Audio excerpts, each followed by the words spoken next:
7 I hope you all are fine और आपका रमज़ान अच्छा गुजर रहा होगा। आज हमने करनी है एक्सरसाइज चैप्टर नंबर 1 की। 2 क्वेश्चन आज मैं आपको दूंगी।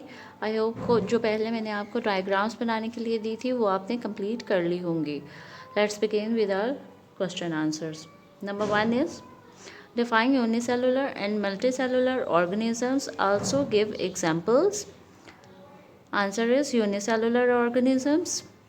An organisms or a living thing that is made up of only cell is called unicellular organism.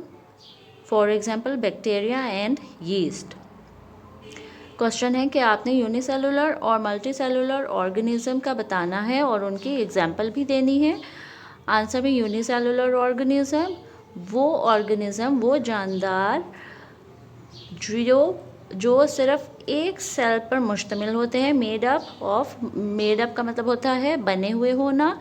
एक सेल से उनको कहते हैं यूनिसेलुलर ऑर्गेनिजम्स, जैसा कि बैक्टीरिया और यीस्ट। ओके, डेफिनेशन है तो आपने इसी तरह से ही डेफिनेशन को थोड़ा सा गैप देकर लिखना होगा। ओके, प्लीज़ इसी तरह से ही लिखिएगा, अपनी तरह से मत होमवर्क कीजिएगा। Multicellular organisms, an organisms or living thing which is made up of many cells is called multicellular organisms. For example, human being. वो जानदार या वो organisms जो कि बहुत ज़्यादा सेल्स पर मुश्तमिल होते हैं उनको कहते हैं multicellular organism, जैसा कि human beings. Okay, question number 2 है describe the structure and functions of the following. आपको स्ट्रक्चर और बताना है कि ये क्या काम करते हैं। Nerve cell, red blood cells and root hair cell. तो नर्व सेल में आ जाता है, it carries messages from sense organs to brain and vice versa. जो नर्व सेल हैं वो पैगाम लेकर जाते हैं सेंस ऑर्गन से ब्रेन में।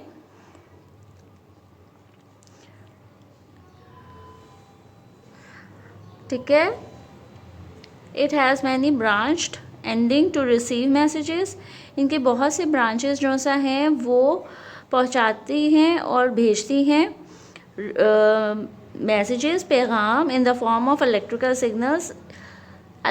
सिग्नल्स के through. It also has a long fibre to pass messages to other nerve cells. इनकी बहुत सी लंबी फाइबर्स भी होते हैं जो मैसेजेस को भेजते हैं, पास करते हैं। Okay, red blood cell, it carries oxygen. इसमें ऑक्सीजन होती है अराउंड द बॉडी, जो कि बॉडी के अंदर ये ट्रांसफ़र करते हैं। A red blood cell contains a red pigment called haemoglobin. इनके अंदर एक रेड कलर का पिगमेंट होता है जिसको कहते हैं haemoglobin, which enables it to transport oxygen. और हीमोग्लोबिन की वजह से ही ये पूरी बॉडी में ऑक्सीजन को ट्रांसफ़र करते हैं। It is circular in shape. जो रेड ब्लड सेल हैं वो सर्कुलर होते हैं, इस तरह से होते हैं। Okay, and flatter in the middle on both sides. और इनके जो से दोनों तरफ होते हैं वो थोड़े से उभरे हुए होते हैं और ये सर्कुलर शेप में होते हैं। Giving it a larger surface area. इनका जो सा एरिया होता है वो बहुत बड़ा होता है। This allows it to take up oxygen quickly. इसी वजह से ये जो ऑक्सीजन है वो फ़ौरन से दूसरे बॉडी पार्ट्स में पहुंचा देते हैं, हर जगह पे पहुंचा देते हैं। रूट हेयर सेल, ये प्लांट्स में होते हैं। It absorbs water and minerals from the soil.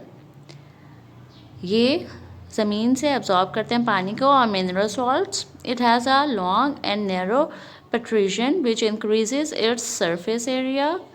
इनके ये बहुत लंबे होते हैं और तंग होते हैं। नैरो का मतलब तंग होना, पेट्रीजन का मतलब होता है फैलाव, जिसकी वजह से विच इंक्रीजेज इट्स सरफेस एरिया, जिसकी वजह से इनका जो सरफेस एरिया होता है ये बहुत ज़्यादा बड़ा हो जाता है। इनका एरिया बहुत बड़ा हो जाता है। जैसे रेड ब्लड सेल का हमारी बॉडी में एरिया बहुत बड़ा है, इसी तरह ही इनका ज़मीन के अंदर बहुत बड़ा जगह होती है। And allows it to absorb water and mineral salt quickly. इसी वजह से ये बहुत जल्दी पानी और मिनरल सॉल्ट एब्जॉर्ब कर लेते हैं ज़मीन के अंदर, क्योंकि इनकी जो जड़ें हैं वो बहुत जो